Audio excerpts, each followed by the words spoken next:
up. Ano ai ke aloha ya kako. Thank you for joining us. Today, Governor Josh Green will sign several bills that will enhance the safety of our communities and help prepare us for potential future emergencies.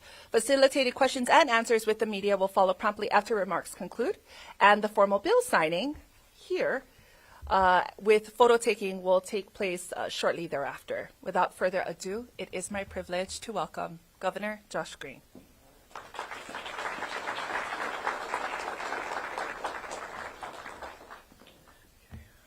Aloha, everyone. Good to see you.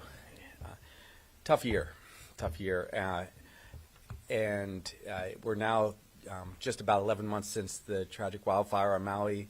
So tough year, incredible work on the part of the legislature, fire leaders, everyone that's in this room who helped inform us about what we can do to make our state more safe. So we're going to dive into at least a description of 4 bills right off the bat and take questions. Keep in mind, once again, this all is a part of a greater whole, which was that the legislature also fought very hard to make sure there was enough resources for recovery, whether it's housing or the transition to get the debris removed, and so on. I'm happy to report that as of this morning, the numbers I had were, at one point we had 3,071 households in hotels. This morning it was 4 households and 13 people, so that's 99.99% down.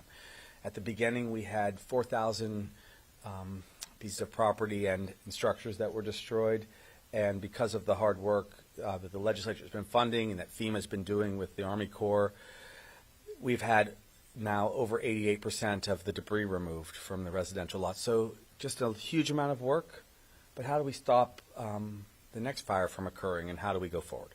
So let's dive into this presser to talk about what they set us up for positively in the future. Okay, first off, the first bill we're going to talk about is House Bill 2193, ensuring enforcement and community safeguard against illegal fireworks. Now, why is this part of this particular press conference with Angus, dear friend and colleague for all these years? Because fireworks can cause fires. It's a very great concern. There's a lot of concerns, a lot of safety concerns that we're talking about, upper respiratory illness, just the illegality in general, but also not messing around anymore with the combination of very dry land from climate change plus what we've experienced. I hope now everyone will really work with law enforcement to not use these illegal aerials. Please don't. So what does this bill do? It authorizes law enforcement, dear friends, to conduct additional inspections of controlled premises to check out and seize illegal fireworks. And that's super valuable. They've been working so hard. It also requires licensees to maintain detailed records and report any theft or fraud involving fireworks, because without that accountability, we're just not safe. So look, let's move forward on this. Just yesterday we had July 4th, and just wait till New Year's, right? So let's be safe. We can't afford the fires. So that's the first bill. And the second bill is doing something that we've had to do for a long time, and so I'm grateful that it's happened now, which is creating the Office of the State Fire Marshal.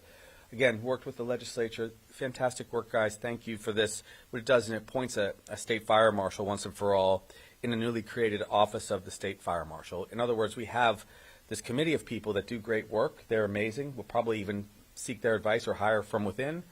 But all the other states had this. We need it more than ever. So having a state fire marshal to coordinate statewide fire protection efforts, to work with our fire chiefs, thank you for making us do this, to make sure we're working on the proper fire code amendments that meet our needs for the future, overseeing all the training and certifications that have to be in place.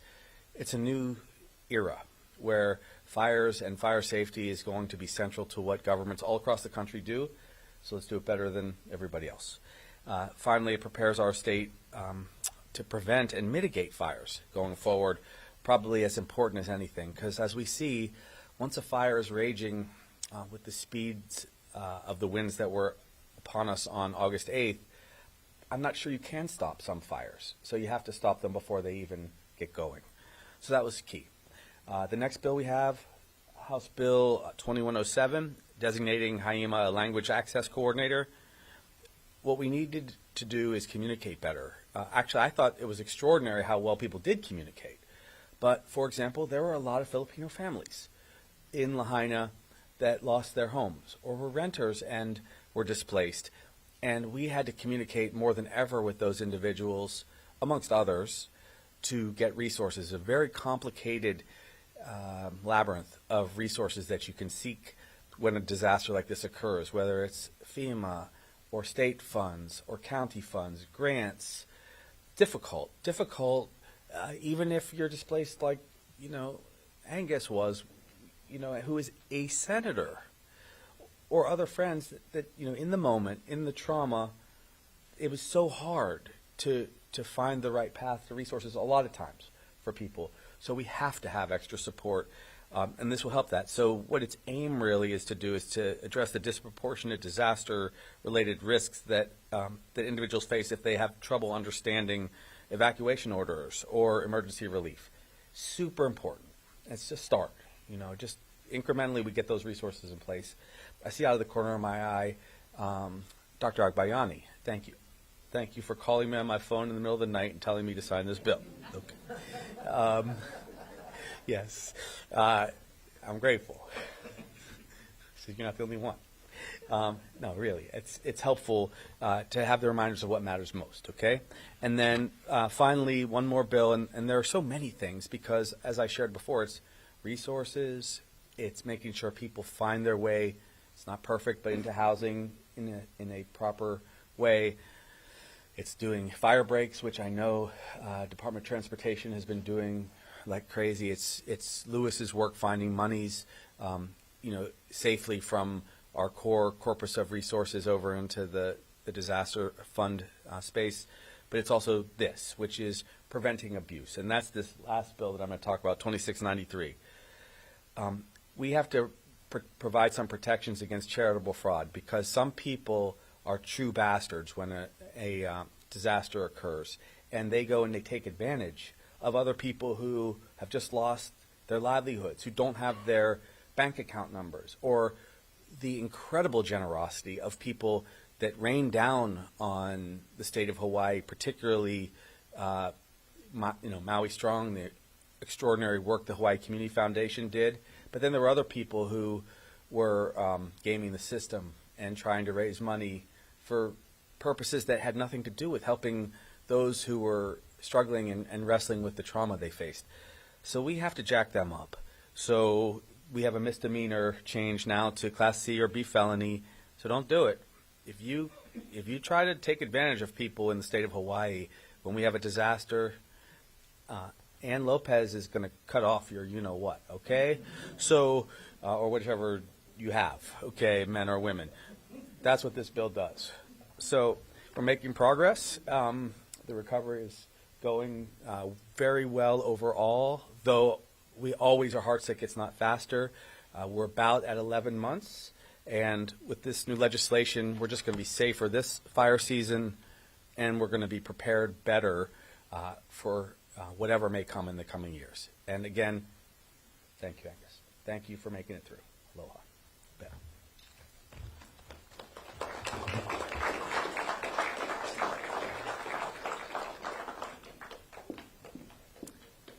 Mahalo, Governor. At this time, I'd like to introduce Senator Angus McKelvey, Chair of the Senate Committee on Government Operations.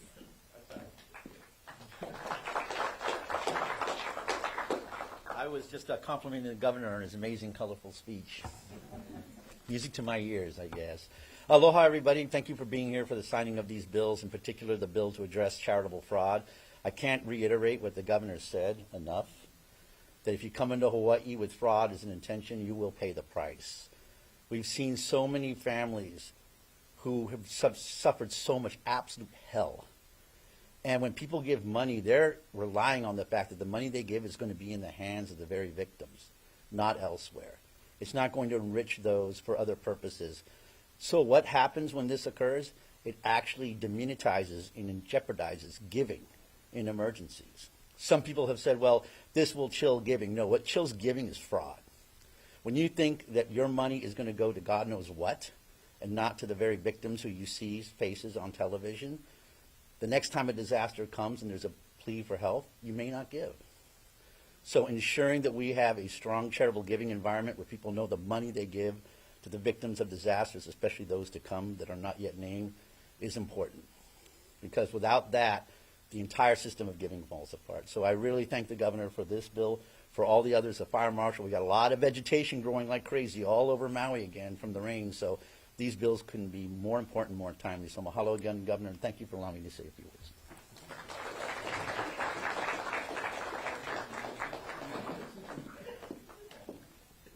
Mahalo for your brief and wonderful remarks, Senator McKelvey. Now please welcome Representative Linda Ichiyama, Chair of the House Committee on Water and Land.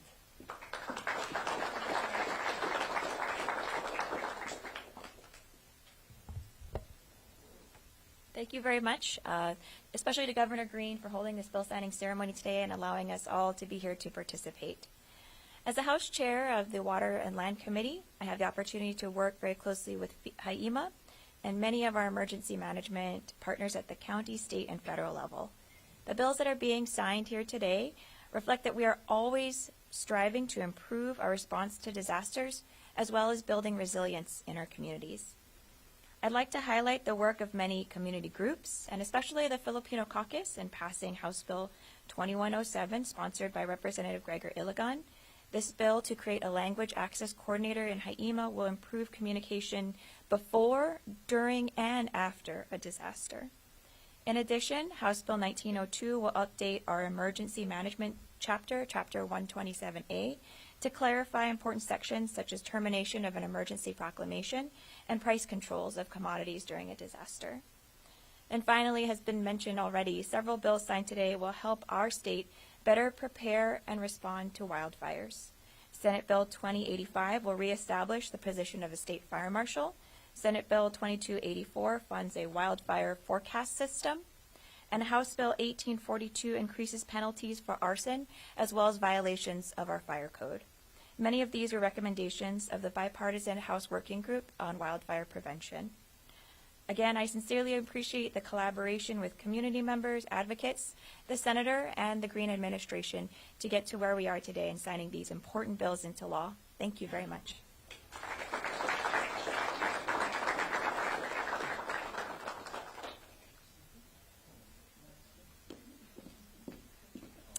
Mahalo, Representative Ichiyama. Next, please welcome Kazuo Todd, Fire Chief at the Hawaii County Fire Department.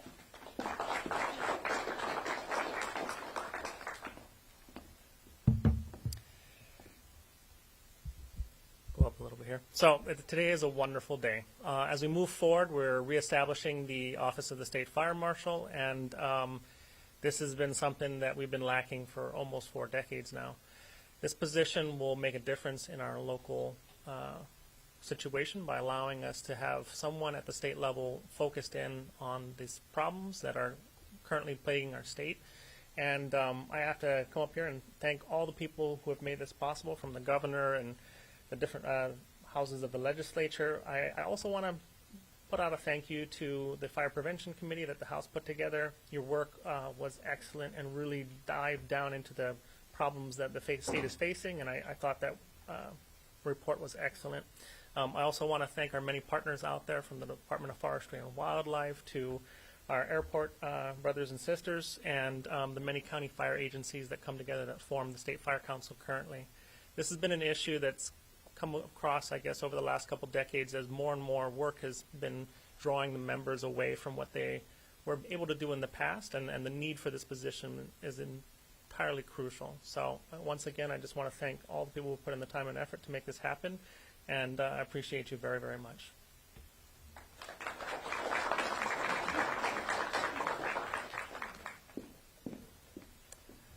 Mahalo, Chief Todd. We will now take questions from the media, and I will ask first question. Ashley with Hawaii Public Radio. First question about the State Fire Marshal Office. How quickly do you expect that to be staffed, and what kind of candidates are you looking for, local or national? State Fire Marshal Office is the question, and details on how we're looking to staff it. So I'll give you the initial answer, and then I'll rely on the chief. We're going to do this as fast as humanly possible, and we're only going to be taking bald applicants. So we will see what happens.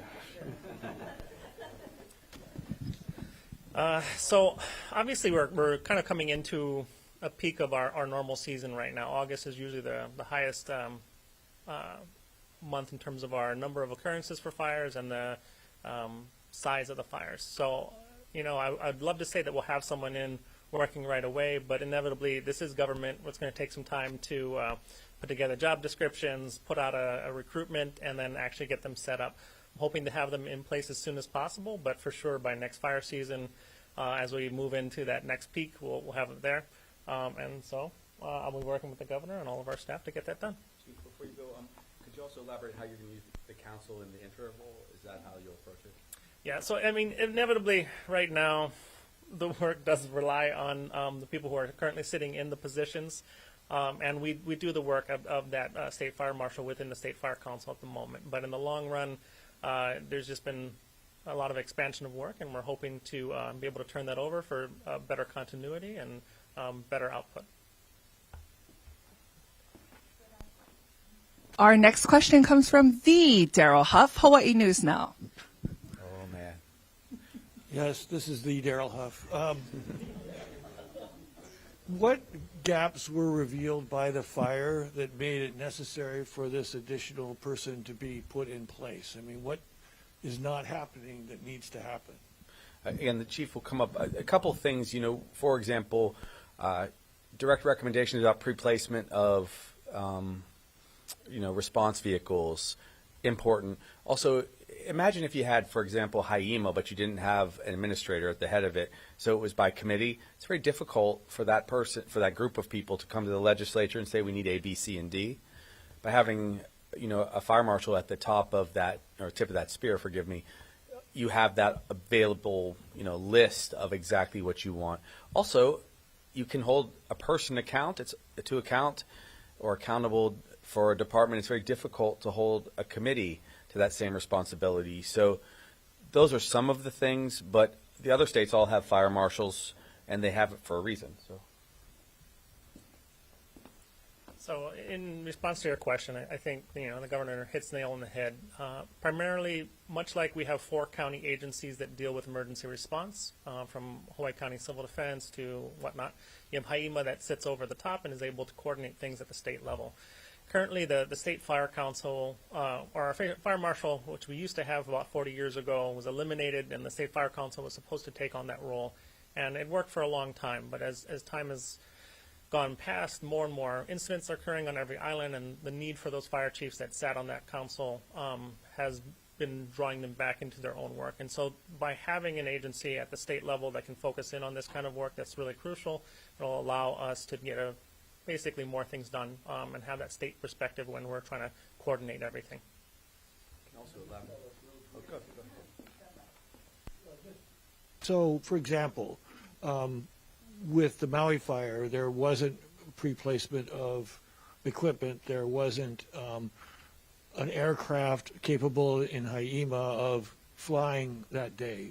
They didn't have a KC-135 type aircraft that could deal with that kind of weather. Are these the kind of things that would change under the authority of a fire marshal? Would he actually take control in a situation like this? So the intent of the fire marshal isn't necessarily to manage the actual response of a major disaster. The intent, much like HAWAI, isn't there to tell everyone what to do. Their job is to get that communication out there, to coordinate and make things happen, ideally before the response. So potentially, if we sit down as a group and decide that we need an aircraft or a helicopter, things like that, having that state person who is the state fire marshal helping to pursue these options at the state level, as opposed to the rest of us flying over here on a regular basis.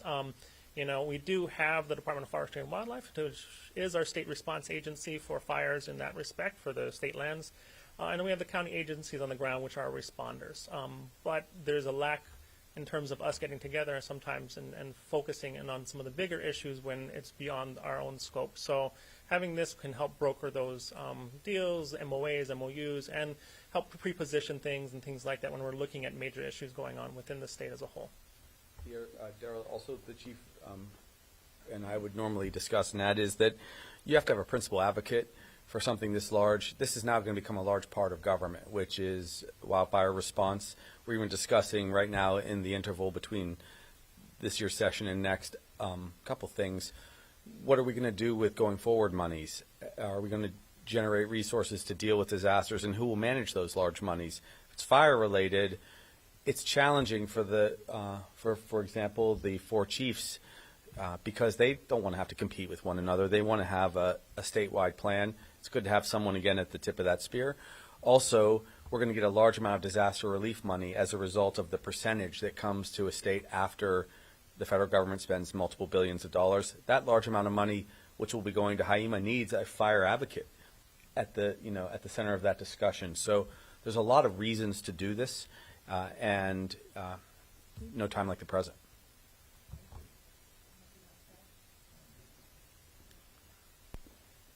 So at this time, we'd like to call up key stakeholders, our legislators, to commence the bill signing. No questions from the Chad Blair, I Chad know. Blair? No? Nope.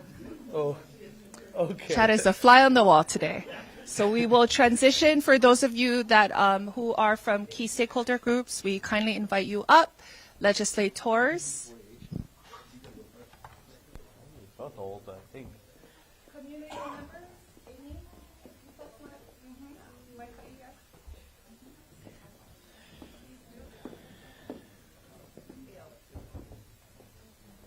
Jordan, nice try.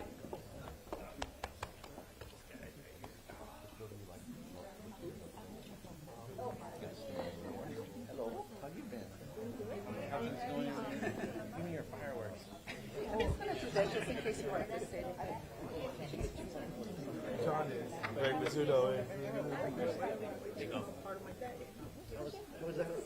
was that a place? We'll have you using inappropriate color language in 2 years. 2 years. All right, you guys ready? Come in. Amy, come. Oh, you're staying over there. You're shy. Do I have to? You can come right here, Amy, and then everybody can stay behind her. Right here. Oh, right here, Amy, right there. Right there. Yeah. There you go. Okay. Yep. Nice to see yes. you again. Mike, yes. Tuck it in. Tall. So, okay, so with that, There's a lot, yeah. yes, it's okay. So this is usually when I say things that get us into trouble. So relating to fireworks, this is our first bill so that Jordan can take people's head off. They're going to burn down our state. All right? Please, guys, everyone out there, be very, very careful with fireworks, especially in the summertime right now as we're ramping up a lot of these services and programs. Please be careful because we already have had our hearts broken once. We can't have another fire. Okay, so congratulations. Here's the first one.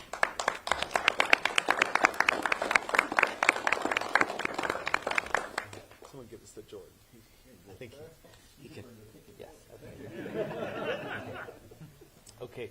Second, relating to the state fire marshal, as you heard, having a powerful advocate will make a huge difference. And having a fire marshal, one thing we didn't mention, it might be of interest to Daryl or others, is that there are national meetings all the time where there's best practices being assessed, and pulling, say, the fire chief from Maui out for a week or from Big Island or wherever, it's not ideal, right? But sending a fire marshal there to bring back best practices, best recommendations on new technology, really smart. So thank you, guys. You guys are great.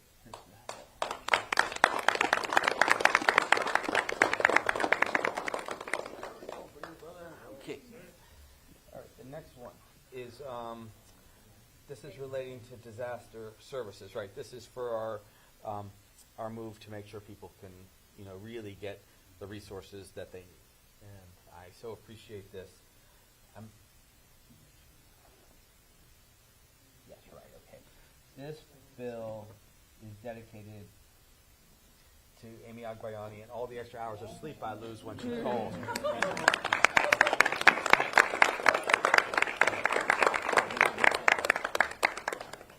And then finally, charitable fraud during a state of emergency. you know, as you could tell, this issue really, really upset Senator McKelvey, myself, and others. It was a very thoughtful thing he said a moment ago, which is we can't afford, when the world is watching and they would like to help us, we can't afford to have people be dissuaded from that incredible support. So this is the cut your nuts off bill if you put it off. Okay? And that is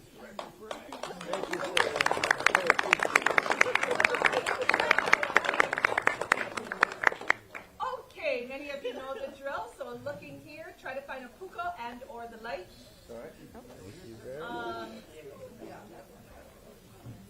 And we're going to start, so the primary, the primary is here, and when he's called, then everybody else will call out. Okay, there's a bunch of you. You can all look this way and hold up the bill nice and high for me. Ready? 3 and 2 and 1. Thank you very much. Okay. Right here. Ready? 1, 2, 3. Thank you. Okay, right here. Ready? 1, 2, 3. 1, 2, 3. Mahalo.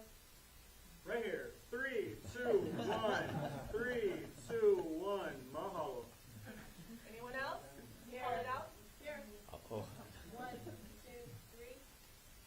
If you can look at our news cameras, just smile to the camera for a second. Shaka helps. Action, action. It's hard because we see Daryl and then you know. Okay, pause. Reese is going to move this, and we will call you guys up one by one for the photos. Okay?